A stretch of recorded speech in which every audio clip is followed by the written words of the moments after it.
খবরদার মুসলমান না হইয়া কেউ মরবি না।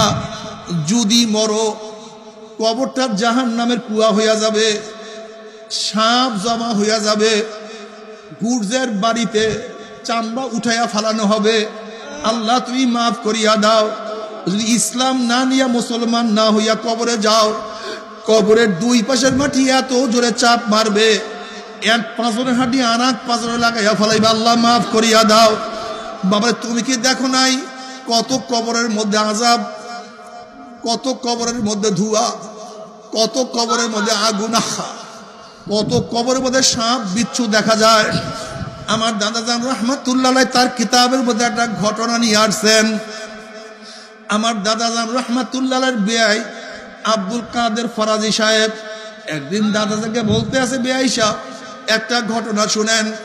ঢাকার এক মেস ফ্যাক্টরির মালিক, বহুত বড় ধনী, টাকা পয়সা নিয়ে ব্যস্ত থাকতো, নামাজ রোজার কাছেও যাইতো না।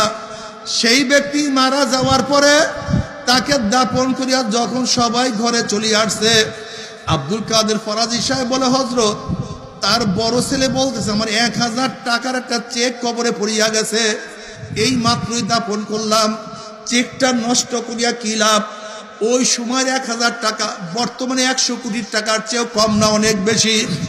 সবাই পরামর্শ করিয়া যখন কবর খনন করা শুরু করছে, আব্দুল কাদের ফরাজি সাহেব বলে, বেয়াই সাহেব আমিও তাদের সাথে ছিলাম। আস্তে যখন মাটি উঠানো শুরু করলাম, হঠাৎ দেখি কবরের থেকে ধোঁয়া বাহির হওয়া শুরু হয়ে গেছে।